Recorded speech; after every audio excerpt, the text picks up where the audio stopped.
Isaías capítulo 53. Vamos a leer a partir del versículo 4. ¿Quién ha creído a nuestro anuncio?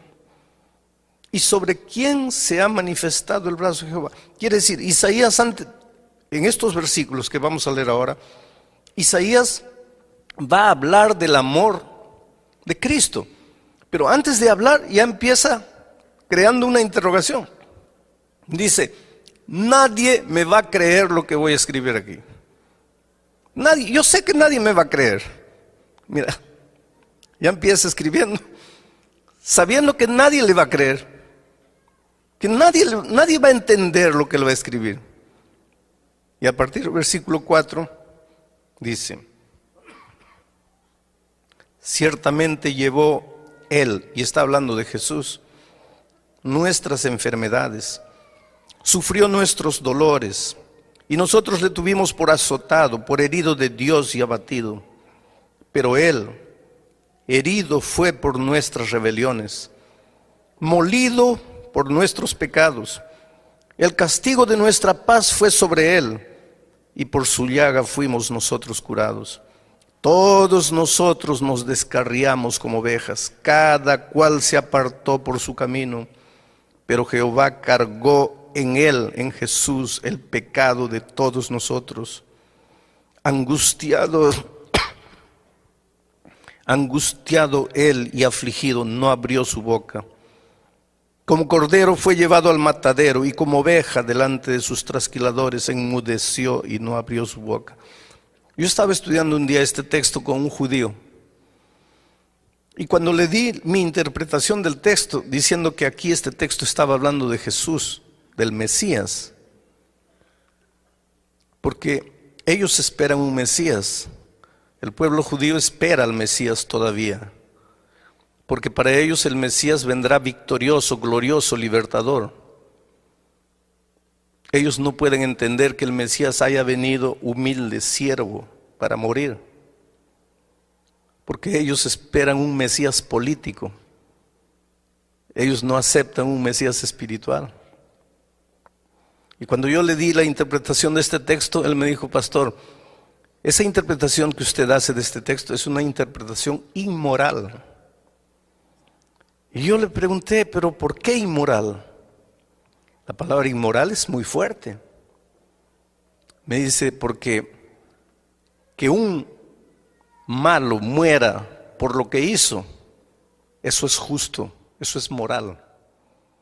Pero que un bueno que no hizo nada muera por un malo, eso es inmoral. Y puede ser, querido, desde el punto de vista humano, la muerte de Cristo en la cruz del Calvario no fue justa, fue inmoral. Pero Dios te amaba tanto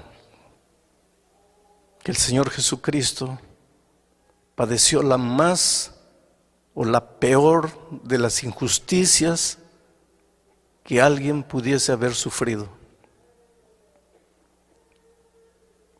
El día que tú entiendas lo que Jesús hizo por ti en la cruz del Calvario, no te va a quedar otro camino sino apasionarte por Cristo. Porque a veces tú no amas a Jesús porque no has entendido su amor. Te voy a contar una historia. Cuando era muchacho y estudiaba en el colegio, yo estudié en un colegio con internado, el internado de chicas y el internado de varones.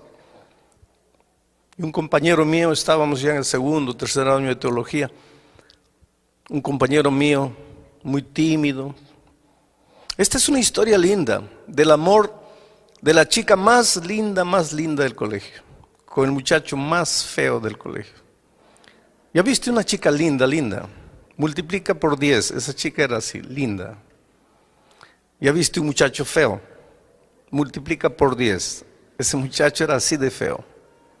Pero era, además de feo, tímido, miedoso. No hablaba con nadie, pero muy bueno, honesto, trabajador, luchador, un grande colportor.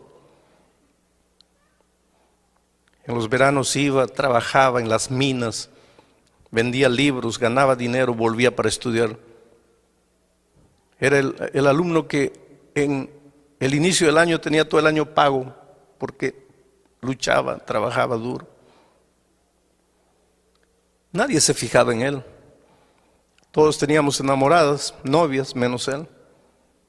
Un día él llegó con la noticia: Alejandro, estoy apasionado.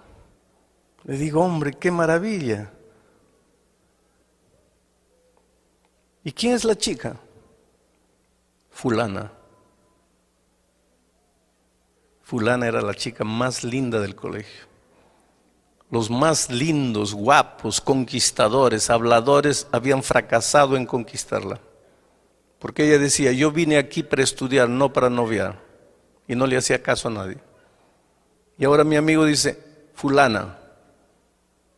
Le digo, mira, yo creo que tú tienes derecho a enamorarte de cualquiera, pero de ella no te veo la mínima posibilidad. Y él me dice, pues yo sé, y es por eso que estoy triste, pero ¿qué hago? Yo la amo, simplemente la amo. Los meses fueron pasando y él no podía arrancar ese amor de su corazón. Y la miraba de lejos, la observaba. No se atrevía siquiera a acercarse a ella. Un día anunciaron que ella se iba del colegio. Estaba debiendo 3 meses la mensualidad, no podía pagar, parece que la familia estaba atravesando dificultades. Ella se iba del colegio. Y cuando este muchacho se enteró que ella se iba porque estaba debiendo, se fue al gerente de la institución y le dijo así, miren, yo tengo todo el año pagado. ¿Quién se va a ir de la universidad? Soy yo, me voy. Y con el resto del año que yo tengo pagado para mí, quiero pagar la cuenta a la chica. El gerente le dijo, pero ¿por qué? El dinero es mío y yo quiero hacerlo. Solo quiero una cosa, no le digan a ella que yo fui. Díganle que el colegio le está dando una beca, cualquier cosa, pero no quiero que ella sepa lo que yo hice. El muchacho se quedó un tiempo más sufriendo. La chica se quedó. Ahora estaba pago. El muchacho estudió un poco más. En poco tiempo se iría a seguir colportando. Un día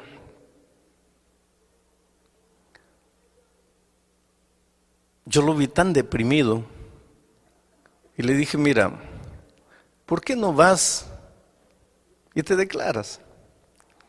Lo peor que te puede suceder es que te digan no, pero por lo menos ya sacaste del corazón lo que tienes ahí. Y él me hizo caso y fue y se declaró. Y ella lo trató tan mal, tan mal. Le dijo algo así como, tú no tienes ojos, tú no te miras a ti mismo, tú no sabes quién eres. Dice, ¿cómo te atreves? Y lo encontré a este muchacho derrotado, arreglando sus cosas para irse. Me voy, no aguanto, no puedo quedarme aquí.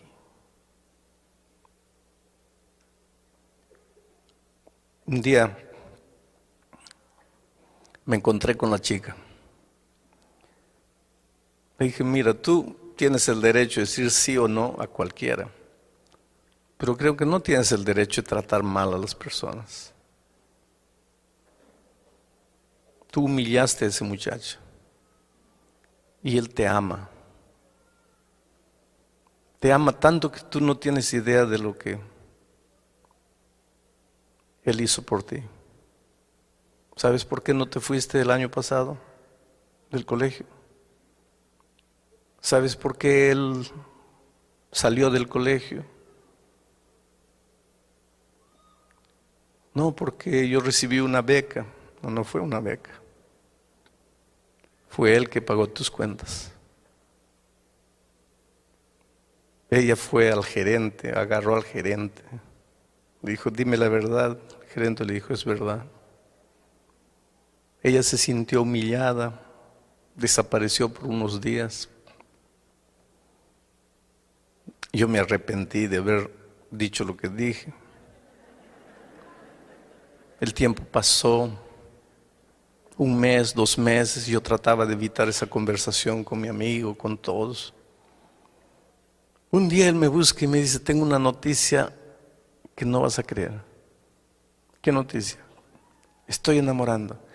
Bueno, gracias a Dios, ya te libraste del otro sentimiento. No, estoy enamorando con ella. Le digo, no puede ser. Sí. Un día me encontré con ella. Le pregunté, ¿es verdad que estás enamorando con él? Sí. Pero tú no lo amas. Ella me dice, no, yo no lo amaba. Y cuando yo supe la verdad, yo lloré, me sentí humillada, me sentí mal. Pero después el tiempo fue pasando y comencé a pensar, ¿quién en esta vida sería capaz de hacer por mí lo que él hizo? Sin siquiera querer que yo sepa. ¿Quién podrá amarme en este mundo más que ese muchacho? Y un día pensé para mí misma, ¿cómo tendría el valor de no amar a alguien que me ama tanto? Y se casaron y fueron felices. ¿Cómo tendría el valor de no amar a alguien que me ama tanto? Yo creo que cuando tú entiendas el amor de Cristo, tú dirás como aquella muchacha, ¿cómo tendría el valor de no amarte, Señor Jesús, si tú me amaste tanto? El problema es que a veces tú no entendiste lo que es el amor de Dios, y te lo voy a probar de alguna manera esta noche. Quiero hacerles una pregunta. ¿Cuántos creen que Dios nos perdona los pecados? Levante la mano. Gloria a Dios. ¿Qué sería de nosotros si no tuviésemos esa esperanza, no? La maravillosa esperanza del perdón. Solo que cuando ustedes levantaron la mano, ustedes estaban pensando en un tipo de perdón que para Dios no existe. Ustedes estaban pensando en el tipo del perdón humano. Y tú vas a preguntar, pero pastor, ¿cuál es la diferencia? Te voy a explicar la diferencia. Yo tengo un muchacho, un hijo. Y aquí hay un vaso de cristal, finísimo, una raridad. Y le digo, hijito, no toques. Abro paréntesis. Padres queridos, enseñen a sus niñitos, desde que están gateando, a no tocar lo que no tienen que tocar. Si ustedes quieren enseñarle eso cuando son adolescentes, ya es demasiado tarde. No es porque pequeñito, déjalo tocar, déjalo, pobrecito, no sabe lo que hace. No, nunca vas a ver lo que hace si tú no colocas límites desde cuando ellos todavía no aprendieron a raciocinar. Límites, la vida está hecha de límites.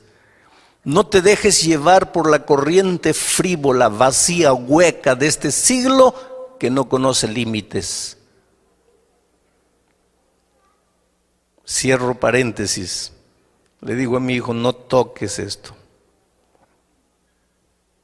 Hago un trato con él. Mira, hijito, si yo te veo tocando esto, mira, vas a recibir una palmada en la mano. ¿Está cierto? Está bien. ¿Entendiste? Entendí. ¿Qué te dije? Que si yo toco, recibo una palmada. Entonces, ¿estamos claros? Estamos. Me voy. 3 días después vuelvo y lo encuentro a mi hijo no solo tocando, sino destruyendo el vaso de cristal. Y cuando él me ve, ya sabe que nosotros teníamos un trato. Cuando Él me ve, inmediatamente sus ojitos se abren asustados y salen de su boca 3 palabras, 2 palabras: Padre o papá, perdóname. Cuando Él dice papá, perdóname, ¿qué es lo que está queriendo decir? En otras palabras, ¿qué está diciendo? Papá, no me pegues. Ahí yo lo miro, siento compasión y digo: está bien, hijito, te perdono. Cuando yo le digo: está bien, hijito, te perdono, ¿qué es lo que estoy queriendo decir? Está bien, hijito, no te voy a hacer nada. Mi hijo se va saltando feliz y yo también me voy contento. ¿Perdoné a mi hijo, sí o no? Claro, perdoné. Porque para nosotros perdón es ausencia de castigo, liberación del castigo. Él erró, merecía el castigo, dijo: papá, perdóname. Mi corazón se enterneció, lo perdoné, está libre del castigo. ¿Perdoné o no perdoné? Perdoné. Ese es el perdón humano. Pero con Dios ese perdón no existe. ¿Sabes por qué? Porque Dios es Dios. Y su palabra es eterna. Su palabra no cambia. No es como la mía que digo: vas a recibir y después no, ya no vas a recibir. No, no es así. Yo soy hombre. Mi palabra cambia, pero la palabra de Dios no cambia nunca. Y la Biblia dice: la paga del pecado es la muerte. Por lo tanto, quien pecó tiene que morir. No hay otro camino. Y la Biblia dice más: todos nosotros pecamos y por lo tanto estamos destituidos de la gloria de Dios. La Biblia dice más: no hay justo ni siquiera uno. Todos merecemos morir. Todos nosotros estamos condenados a muerte. Todos nosotros ya nacemos condenados a muerte. Pero no queremos morir. Nadie quiere morir. Entonces levantamos los ojos al cielo y decimos: Padre, perdóname. Cuando le decimos Padre, perdóname, ¿qué es lo que le estamos queriendo decir en otras palabras? Padre, yo pequé y merezco morir, pero no quiero morir. Si Dios fuese hombre, ¿sabes lo que diría? Ah, ¿no quieres, hijito? Entonces está bien, hijito, puedes irte, ya estás perdonado. Si Dios fuese hombre, haría eso. Pero Dios no es hombre. Dios es Dios. Y su palabra es eterna. Y si dice que el salario del pecado, la paga del pecado es la muerte, entonces la paga del pecado es la muerte. Y por otro lado, el enemigo de Dios está bien atento a lo que va a hacer Dios. Porque si Dios le dice al hombre: pecaste, pero estás libre, viene el enemigo y dice: espera un poco, ¿qué dice tu palabra? El salario del pecado es la muerte. Él pecó, ¿por qué lo estás dejando ir? Por otro lado, si Dios hace que el hombre muera como consecuencia de su desobediencia, viene el diablo y dice: qué abusivo eres, pobrecito, solo porque es una cosita. Parece que el diablo lo agarra a Dios entre la espada y la pared. Si Dios hace una cosa, está mal. Si Dios hace la otra cosa, está mal. ¿Qué hace Dios? Ahí entra el amor maravilloso de Cristo. Porque Dios quiere perdonar al ser humano. Dios quiere que el hombre no sufra la consecuencia de su desobediencia cuando él se arrepiente, cuando él reconoce que está en pecado. Pero tiene que cumplir al mismo tiempo su palabra que dice que el salario del pecado es la muerte. Ahí se levanta la persona maravillosa del Señor Jesucristo. Porque Jesús le dice a su Padre: Padre, mira, antes de que el hombre sufra las consecuencias de su desobediencia, porque todos pecaron y están destituidos de la gloria de Dios. Todos pecaron y están condenados a morir. Pero Padre, antes que el ser humano sufra las consecuencias, déjame ir a la tierra como ser humano. Y el Padre permite que su Hijo se haga hombre. Y el Señor Jesucristo viene a esta tierra como un ser humano. No se vistió de ser humano. No se disfrazó de ser humano. Se transformó en ser humano, humano como tú, pero nunca dejó de ser Dios. Fue plenamente Dios y fue plenamente hombre. No vamos a entender el misterio de la encarnación, pero vino y en esta tierra fue tentado en todo. No hay una tentación que tú sientas en la vida que Jesús no haya probado. La peor de las tentaciones. Tú puedes decir, no, pero en los tiempos de Él no había este tipo de... Querido, todas las tentaciones, de todos los tipos, de todos los tiempos, de todas las características, Jesús sufrió en carne propia. En el desierto, las 3 tentaciones que Él sufrió abarcaban la vida toda en su plenitud. Fue tentado al máximo. Y te digo más, Él sufrió una tentación que tú y yo no podemos sufrir nunca.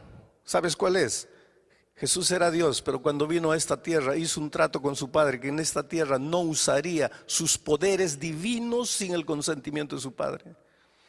Y el diablo trataba de que Él usase sus poderes divinos para Él, sin el consentimiento del Padre, porque sabía que si Él hacía eso, pecaba. Esa tentación tú no tienes, porque tú y yo no tenemos poderes divinos. Pero Él tuvo.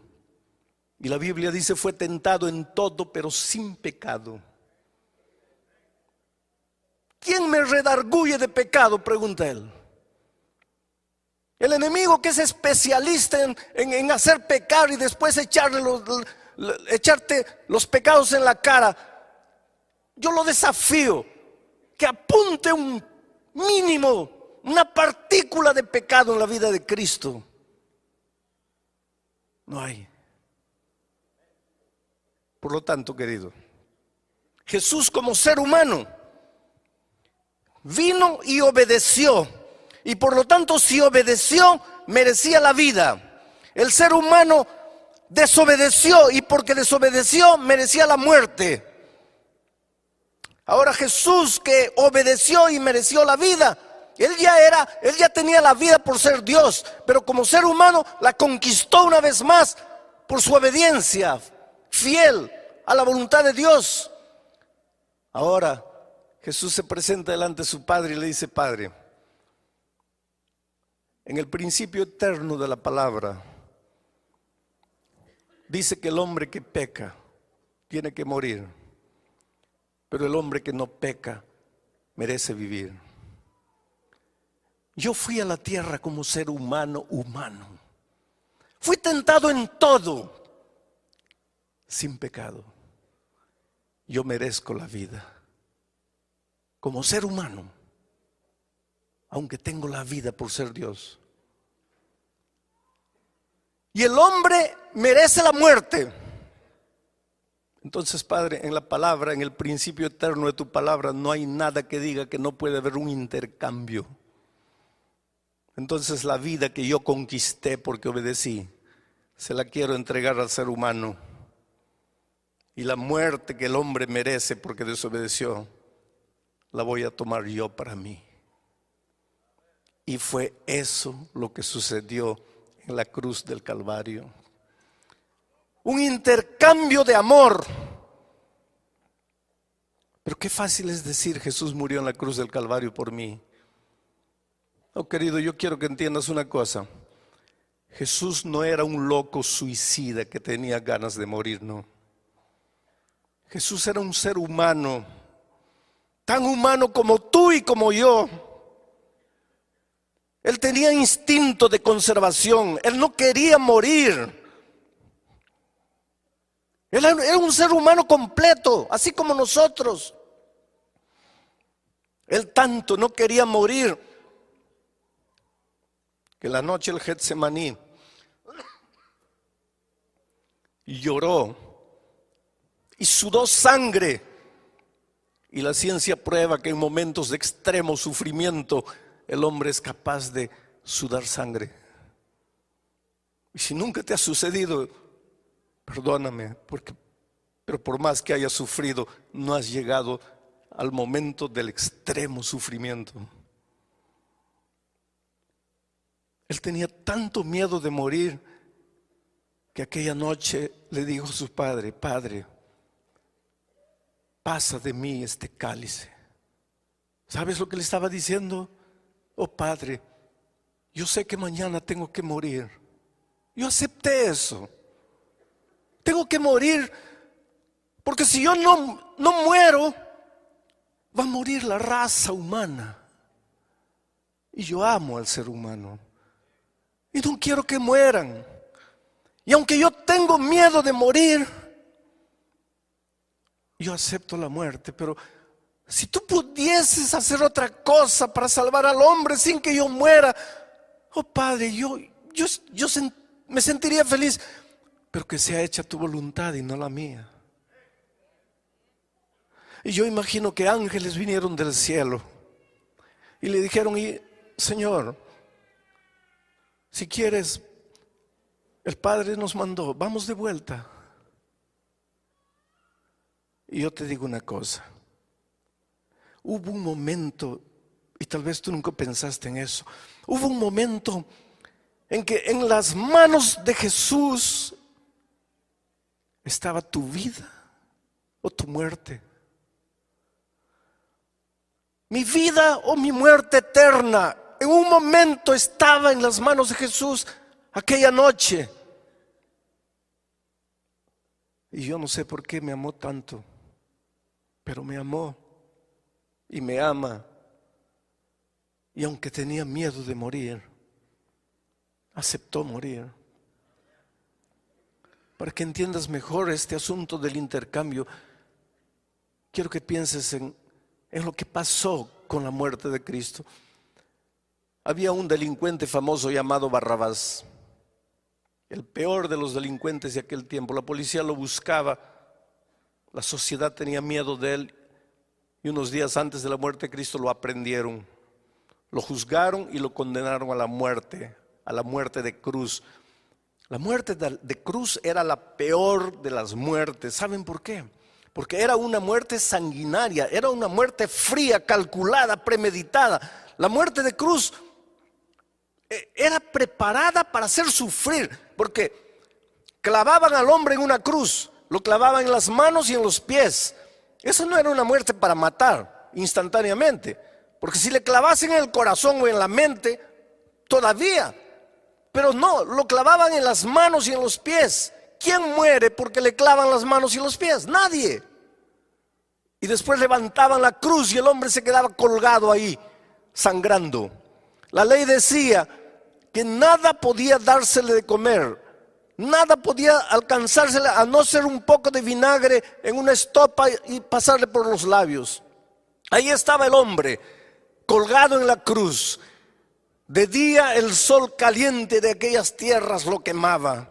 La sangre chorreaba, se secaba en sus brazos, las moscas venían, él clavado, no podía moverse. En la noche, el viento helado de la montaña lo castigaba como un latigazo. Al día siguiente, el sol de nuevo lo quemaba. A la noche siguiente, el látigo del frío de nuevo lo castigaba. Dependiendo de la resistencia física del delincuente, podía quedar un día, 2 días, 3 días, 4 días, 5 días. Llegaba un momento, porque la ley decía que solo podía ser sacado de la cruz cuando hubiese muerto, pero llegaba un momento en que el delincuente miraba y decía: por favor, mátenme, acaben con mi sufrimiento, no aguanto más. Y ese era el momento de la venganza de la sociedad. Nos hiciste tanto mal, nos hiciste sufrir, ahora muere. Siente el gusto de lo que hiciste con tanta gente inocente. Los peores asesinos, los peores delincuentes merecían eso. Y Barrabás fue condenado a ese tipo de muerte. Mandaron llamar al carpintero porque había que preparar una cruz con las medidas del delincuente. Porque si el delincuente midiese 2 metros, ¿cómo lo iban a clavar en una cruz de 1,50? Entonces llamaron al carpintero, y el carpintero tomó las medidas de Barrabás, tanto de largura, tanto de altura, etcétera. Fue, trabajó con la madera, seguramente colocó el nombre abajo, Barrabás, cruz de Barrabás. Llevó, recogió su dinero y se fue. Perdonen.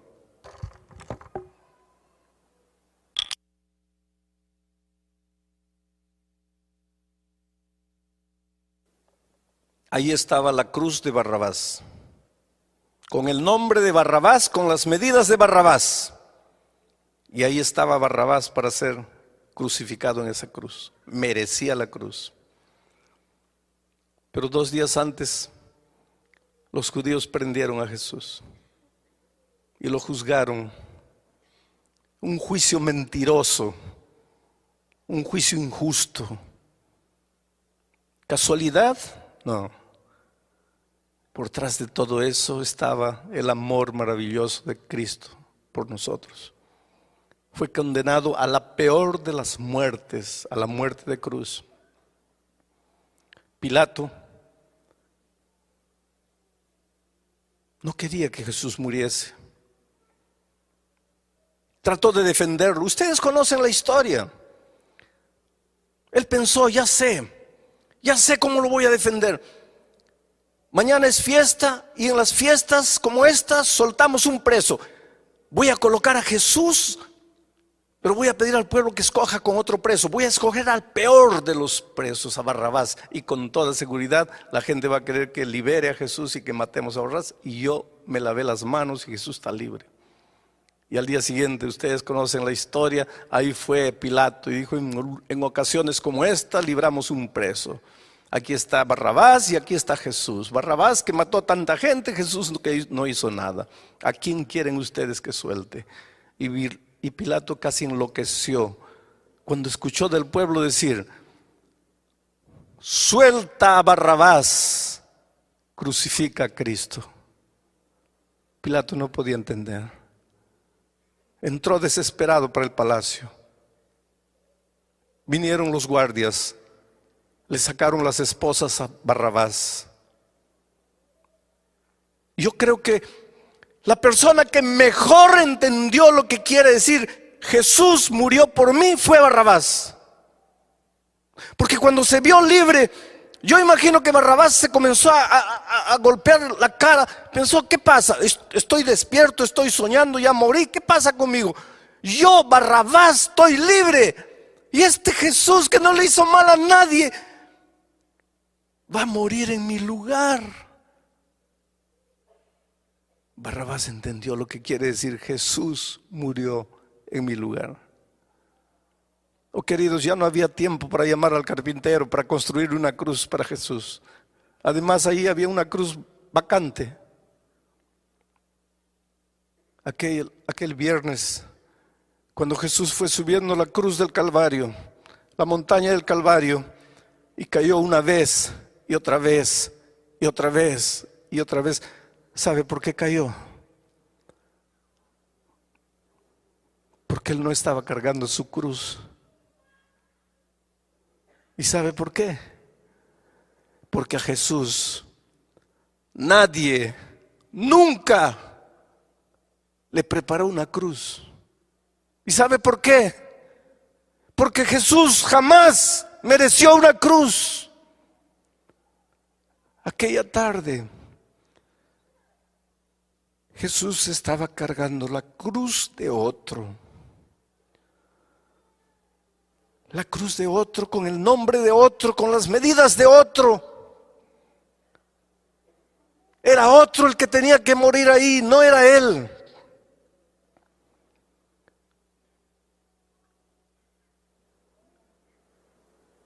Llegaron al topo de la montaña. Colocaron la cruz en el suelo. Extendieron el cuerpo de Cristo. Lo clavaron. Lo levantaron. Con el peso de su cuerpo, sus carnes se rasgaron. En ese momento el velo del templo se rasgó La oscuridad envolvió a la ciudad de Jerusalén. Era de tarde y los pájaros ya se iban a los nidos. Las bestias corrían en los campos desesperadas de un lado para otro, presintiendo en su irracionalidad que algo extraordinario estaba sucediendo. Solo el ser humano, la más inteligente de las criaturas, no se daba cuenta de lo que estaba haciendo. Jesús murió. ¿Quiénes lo mataron? Los judíos. Así pensamos, ¿no es cierto? Cuando yo era chico, mi madre tenía un libro llamado Primeros Pasos. Ya no existe ese libro. Había ahí el cuadro de la crucifixión de Cristo. Y yo le preguntaba a mi mamá, ¿quién es este que está en esta cruz aquí? Ella me decía, ese es el buen ladrón. Y este otro, ese es el mal ladrón, hijo. ¿Y quién es este que está en el centro? Es el Señor Jesucristo, que murió por nuestros pecados. Y estos que están abajo, ¿quiénes son? Y mi madre se llenaba de ira y me decía, hijo, esos son los perros soldados que mataron a Cristo. Y toda mi vida crecí pensando que fueron los soldados que mataron a Cristo. Hasta que un día, echado en mi cama, mirando al techo, pensando en mis errores, en mis faltas, en mis desatinos, pidiendo perdón a Dios, me di cuenta que no fueron los soldados que mataron a Cristo. Fui yo. Era la única manera de salvarme. No había otra. Porque cada vez que me arrodillo para decirle, Dios mío, perdóname, ¿sabe lo que le estoy diciendo? Dios mío, no quiero morir. Y si Dios fuese hombre me diría, está bien, estás libre. Pero Dios no es hombre, es Dios, su palabra es eterna. Y me dice, hijo, pero está escrito, la paga del pecado es la muerte y tú pecaste. Señor, pero no quiero morir. Entonces solo hay un camino. ¿Cuántas veces conté la historia del pastor H.M.S. Richard, que fue el fundador del programa de La Voz de Profecía aquí en los Estados Unidos? Él cuenta que cuando era joven, cuando él era adolescente, le gustaba robar las manzanas del vecino, la chacra. Y un día la vecina se quejó y la mamá tomó una vara verde y le mostró la vara al hijo y le dijo, mira hijo, ¿estás viendo esta vara? Si la vecina vuelve a quejarse, ¿estás viendo la vara? Te voy a dar 5 veces con esta vara en las espaldas. ¿Me estás escuchando? Sí, mamita. ¿Qué te dije? Que si vuelvo a robar las manzanas me das 5 veces. Entonces está claro, está claro.